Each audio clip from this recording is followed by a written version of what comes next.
Hello दोस्तों, नमस्कार। जैसे हम किसी चैनल में मैं आप सभी लोगों का दिल से बहुत बहुत स्वागत करता हूं। दोस्तों, कल के दिन, कल मतलब यस्टरडे की बात कर रहा हूं, संडे की बात कर रहा हूं, तो एक टॉपिक को मैंने कवर किया था, आपको याद होगा कौन सा, कि यस कंपनी के प्रमोटर, कंपनी के एफआईएस, डीएस, हाँ वही पीडीएफ स्ट्रेटेजी, कि अगर इनके पास अगर ज़्यादा से ज़्यादा माल होगा तो सबसे कम माल किसके पास होगा? पब्लिक के पास। ठीक है, मतलब हम कह सकते हैं कि एक पॉजिटिव जेस्चर आप ज़रूर चाहो तो कह सकते हो। इसका अर्थ ये नहीं कि डेफिनेटली वो कंपनियां अच्छी करेंगी ही करके, बट हाँ, आप एवरेज अगर निकालने जाओगे, मतलब अगर आप 10 कंपनियां लोगे तो उसमें से आपको 7-8 ऐसी कंपनियां ज़रूर देखने को मिलेगी कि वो डेफिनेटली अच्छा काम कर रही हैं। ठीक है, क्योंकि अगर देखा गया तो पब्लिक के पास अगर वो शेयर्स नहीं है तो ये बड़े इन्वेस्टर्स के पास शेयर्स देखने को मिल रहे हैं, जहाँ पे खुद प्रमोटर है एंड बड़े इंस्टीट्यूशन हम लोग को देखने को यहाँ पे मिल रहे हैं। सो इस वीडियो में अभी हम लोग यहाँ पे बात करने वाले कुछ ऐसे कंपनियां जो कि साइज में बड़ी है एंड पब्लिक के पास तो लिटरली 5% से भी कम शेयर होल्डिंग पैटर्न हम लोग को देखने को यहाँ पे मिल रहा है। ठीक है, तो डेफिनेटली इंटरेस्टिंग है, इसको आपने स्टडी करना चाहिए। जैसे कि आपको पता ही है दोस्तों कि अलग अलग कैटेगरी में आपको कंपनियां मिल जाएंगी, लार्ज कैप में, मिड कैप में, small cap, micro cap, nano cap. ठीक है, तो पहले पहले हम लोग यहाँ पे बड़े कंपनीज को ही कवर करेंगे, आगे आगे धीमे धीमे करके हम लोग यहाँ पे मिड कैप स्मॉल कैप की और भी बढ़ने की कोशिश करेंगे। अभी मिड कैप स्मॉल कैप में तो आपको ढेरों सारे कंपनी मिलेगी, तो वहाँ पे मतलब फिल्टरेशन लगाना काफ़ी टफ यहाँ पे हो जाएगा। बड़े साइज़ की कंपनी में हम कह सकते हैं एक लिमिटेड ही ऑप्शन देखने को मिल जाता है। सो 5% या उससे कम अगर हम लोग देखें पब्लिक होल्डिंग, एंड अगर एटलीस्ट 1 लाख करोड़ का मार्केट कैप के अबाव अगर हम कंपनीज देखें तो रफली 12 से 13 कंपनियां हम लोग को देखने को मिल जाती है। अभी उसमें भी अगर आप देखोगे ना, 50% कंपनियां ऐसी है जो कि एक झटके में, मतलब लगभग लगभग 8-10 साल से कुछ चल ही नहीं रही थी, फिर सडनली तेजी आ गई। हाँ, सरकारी कंपनीज ही इनमें आधी हम लोग को आते हुए देखने को मिल चुकी है। बट इस वीडियो में हम लोग क्या करेंगे, ऐसे कंपनीज को हम कवर करेंगे भाई जो कंसिस्टेंसी के साथ काम कर रही है कई सालों से, एंड वहाँ पे हम लोग को शेयर होल्डिंग पैटर्न अगर देखेंगे तो पीडीएफ के पास ज़्यादा देखने को मिल रहा है एंड पब्लिक के पास कम। तो उन कंपनीज को कवर करेंगे। जैसे कि आप देख सकते हैं, पहली कंपनी है टीसीएस। टीसीएस की बात करेंगे तो शेयर होल्डिंग पैटर्न अगर आप खुद चेक करोगे तो प्रमोटर के पास आप देख सकते हो 72% है, एफआईएस के पास लगभग 12.5%, डीआईएस के पास लगभग 10% एंड पब्लिक के पास ऑलमोस्ट 5%। ठीक है, मतलब हम देख सकते हैं कि कंसिस्टेंसी के साथ, देखिए इनका काम रहता है 5 साल में डबल करके देना, तो समहाउ हो ही जाता है। नीचे आएगा तो लगेगा 60 हो गया करके, 50 हो गया, बट वो बाद में रिकवर करके अपने आप को एडजस्ट कर ही लेते हैं। सो अगर आप चेक करोगे मैक्सिमम चार्ट पैटर्न भी इनका कि लेफ्ट टू राइट ऊपर ही रहता है। पीडीएफ भी हमेशा इनमें ज़्यादा ही देखने को यहाँ पे मिल जाते हैं, पब्लिक इनमें काफ़ी कम होता है ऑब्वियसली, एंड साइज में बड़ी कंपनी है तो एक एवरेज रिटर्न ही यहाँ पे देगी। बट हाँ, रिटर्न्स देती रहती है and along with the bonus, मतलब स्प्लिट, डिविडेंड, बायबैक, ये भी चलता रहता है। ठीक है, बोनस प्लेट बार बार तो नहीं आता है, बट हाँ डिविडेंड तो साल में इनका तो 3-4 बार चलते ही रहता है। ठीक है, एंड बायबैक भी यहाँ पे अगर देखा गया तो बैक टू बैक बहुत बार भी हम लोग को देखने को मिल जाएगा। तो ऐसी कंपनीज में काफ़ी अच्छा हम लोग को परफॉर्मेंस देखने को मिल जाता है। देन नेक्स्ट अगर हम लोग बात करेंगे एचसीएल टेक्नोलॉजी, मार्केट कैप के हिसाब से रैंकिंग रखी हुई है, तो एचसीएल टेक भी अगर आप देखोगे 5 साल में, वाह, 224% की रिटर्न्स, एंड यहाँ पर भी अगर आप देखोगे 60% से ज़्यादा, ऑलमोस्ट 61 प्रमोटर है, 19.5% एफआईएस है, डीएस 15% के करीब, एंड पब्लिक केवल 4.5 भी नहीं है, उससे भी कम है।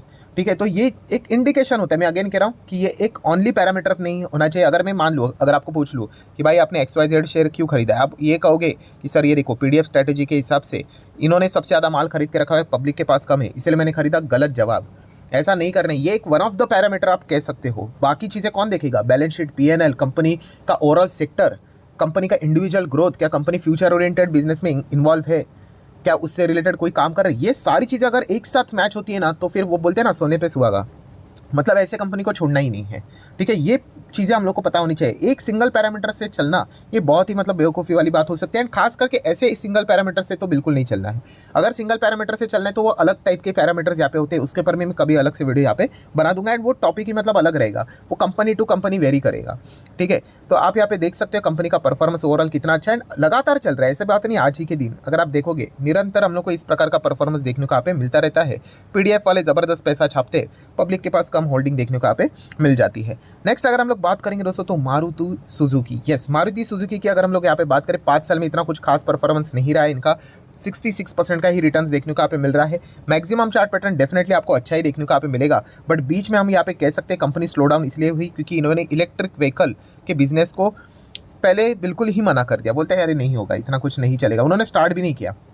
एंड जब उन्होंने पहली घोषणा की कि इलेक्ट्रिक व्हीकल हम लोग लॉन्च करेंगे, काफ़ी समय हो चुका था, तब तक तो टाटा मोटर अपनी इलेक्ट्रिक व्हीकल गाड़ियाँ भी उतार चुकी थी मैदान में। अभी इनकी पहली गाड़ी 2025 में आएगी, बट स्टिल मारुति सुजुकी, ये बहुत बड़ा चैलेंज रहने वाला है टाटा मोटर एंड बाकी ईवी वालों को, क्योंकि अगर नॉर्मली अगर देखा गया पैसेंजर इसमें, तो पिछले साल में जो 2023 कंप्लीट हुआ 70% गाड़ियाँ इन्हीं की बेची गई थी।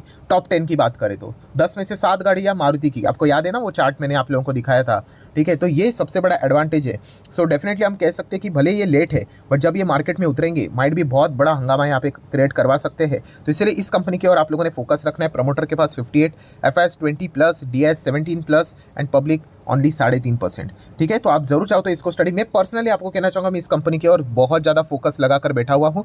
खास करके इलेक्ट्रिक व्हीकल में जब इनकी एंट्री होगी तो देखने वाली बात होगी कि ये कैसा परफॉर्मेंस देते हैं करके, ठीक है। अगर वहाँ पे अगर ये नहीं चले तो फिर मारुति सुजुकी अटक गया फिर, क्योंकि उनके पास वही एक ऑप्शन है अभी वापस कमबैक करने के लिए, ठीक है। एंड अगर वहाँ पे वो चल गई कंपनी तो दम से फटाफट रिटर्न हम लोग को बनते हुए भी देखने को यहाँ पे मिल सकते हैं। वो सिचुएशन के हिसाब से देखना पड़ेगा भाई, ऐसी बात नहीं आज अब बैठ कर नहीं बोल सकते, बट हाँ वो पोटेंशियल जरूर इस कंपनी में नजर यहाँ पे आ जाता है। नेक्स्ट अगर हम लोग बात करेंगे दोस्तों तो वो है एसबीआई लाइफ इंश्योरेंस। ये भी कंपनी कोई खराब कंपनी नहीं है, और अभी तक हम जितने भी कंपनी देख रहे हैं भाई ये सबके सब निफ्टी 50 वाली कंपनी है। एसबीआई लाइफ भी निफ्टी 50 वाली कंपनी है। मैक्सिमम चार्ट पैटर्न देखोगे टॉप पर ही नजर आ रहा है। हाँ डेफिनेटली हम कह सकते हैं 2022 का जो बजट था इनके लिए एंड बाकी लाइफ इंश्योरेंस एंड कंपनीज के लिए काफ़ी बुरा देखने को यहाँ पे मिला था, एकदम झटका लगा था। न्यू टैक्स रिजिम में आप लोगों को कोई भी चैप्टर 6 का डिडक्शन नहीं मिलेगा, ठीक है। 80C की बात करें, 80D की बात करें, तो इसी चीज़ के चलते इन कंपनीज में गिरावट हुई थी, बट वो कोई दी एंड नहीं था, एक्सटर्नल इशू था। आपके लिए भी अगर डिसएडवांटेज है, हमारे लिए भी डिसएडवांटेज है, सबके लिए डिसएडवांटेज है। एंड इवेंचुअली आप देख सकते हैं बाद में कंपनी हम लोग को धीमे धीमे करके रिकवर होते हुए देखने को यहाँ पे मिल गई। सो डेफिनेटली हम यहाँ पे कह सकते हैं ये भी कंपनी 5 साल में अगर आप चेक करोगे 150% के आसपास के रिटर्न देते हुए देखने को यहाँ पे मिल रही है। एंड एसबीआई लाइफ भी अगर आप चेक करोगे 55%, प्रमोटर 25 to 26% रफली, एफआईएस डीएस 14.5% अप्रॉक्सीमेटली एंड 4% के ही आसपास सिर्फ पब्लिक हम लोग को देखने को यहाँ पे मिल रहा है। सो ओवरऑल बताने का मकसद क्या है दोस्तों कि हाँ इस प्रकार की अगर कोई कंपनीज है उनको आप जरूर शॉर्ट लिस्ट करके रख लेना, एंड उसके बाद आपका बिजनेस में उस कितना रुचि है उस हिसाब से चलना होता है। हो सकता है काफ़ी लोग बोले सकते हैं कि अरे लाइफ इंश्योरेंस बिजनेस मज़ा नहीं आता है, ठीक है चल जाएगा, इग्नोर, जंप करो, नेक्स्ट इसमें चले जाओ। मारुति देखने को मिल रहा है, अच्छा कैसा लगता है मारुति, नहीं पसंद नहीं, इग्नोर, नेक्स्ट इसमें चलो। एचसीएल टेक एआई में काम कर रहा है, हाँ डेफिनेटली कर रहा है, अच्छा बैलेंस शीट पीएनएल अच्छा, नंबर्स भी अच्छे लग रहा है अच्छा, तो फिर वो डिसीजन लेना पड़ता है, ठीक है। तो ये इस प्रकार से आप चीज़ें ट्राई करोगे तो डेफिनेटली फायदा उसका होता ही होता है।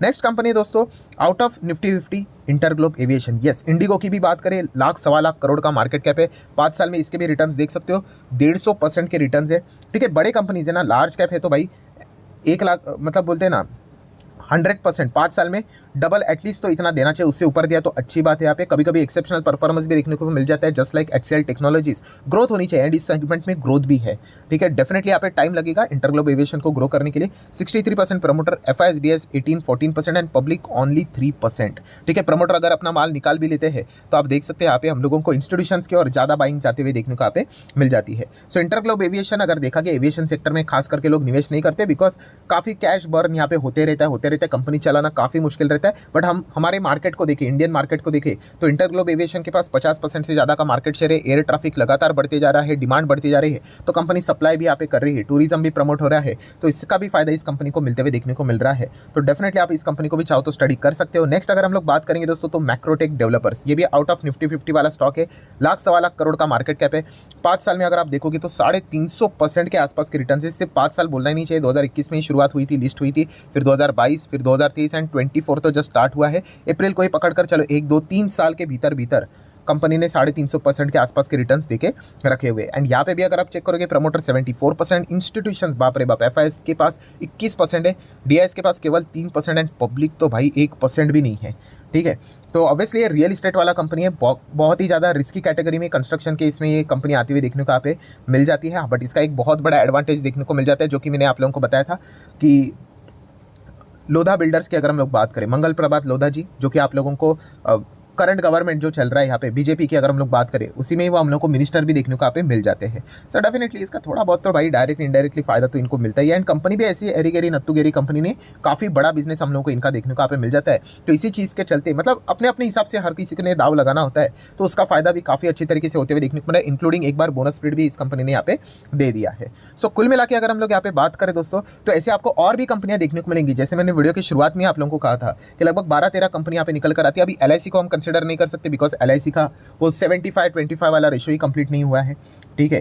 देन अगर देखा गया तो मैक्सिमम बाकी बचे हुए जो कंपनियां हैं, मैक्सिमम 5-6 कंपनियां आपको, इनफैक्ट मोर देन दैट आपको सरकारी कंपनी देखने को मिलेंगी। उसमें शायद से ONGC भी आता होगा, NTPC भी आता होगा, देन इंडियन ऑयल भी कॉर्पोरेशन भी शायद से आता होगा। ये कंपनियां ऐसी थी फुल, यहाँ पे कितने सालों तक फ्लैट थी, वो एकदम से अचानक तेज आ गई, तो इसी चीज़ के चलते वो हम लोग को इस कैटेगरी में आते हुए देखने को मिले। बट ये अभी की जो कंपनियां मैंने आपको दिखाई, वहाँ पे कंसिस्टेंसी हम लोग को कई सालों से देखने को यहाँ पे मिल रही है, जहाँ पे PDF स्ट्रैटेजी के हिसाब से PDF वाले ज़्यादा शेयर्स लेकर बैठे हुए एंड पब्लिक के पास कम होल्डिंग देखने को मिल रही है। सो जरूर अगर आप चाहो तो इन कंपनीज को भी स्टडी यहाँ पे कर सकते हो। तो ये वाला वीडियो था खास करके बड़े कंपनीज के लिए। अभी हम लोग धीमे धीमे करके छोटे कंपनीज को भी पकड़ने की कोशिश यहाँ पे जरूर करेंगे। ऑब्वियसली वहाँ पे बहुत सारे नंबर ऑफ कंपनीज देखने को मिलेंगे, बट फिर भी ट्राई कर लेते हैं अपने अपने में, अपने हिसाब से आप लोगों को कौन कौन सी कंपनीज अच्छा कर सकती है वो बताने की कोशिश यहाँ पे करूंगा। उसके बाद आपको जो सही लगता है आप अपने हिसाब से स्टडी करके डिसीजन ले सकते हो। सो आशा करता हूँ ये वीडियो भी आपको हेल्पफुल लगा होगा, कुछ सीखने को मिला होगा। चाहो तो थम्स अप दे सकते हो, लाइक कर सकते हो, शेयर कर सकते हो। मिलते हैं नेक्स्ट वीडियो में, तब तक के लिए बाय बाय।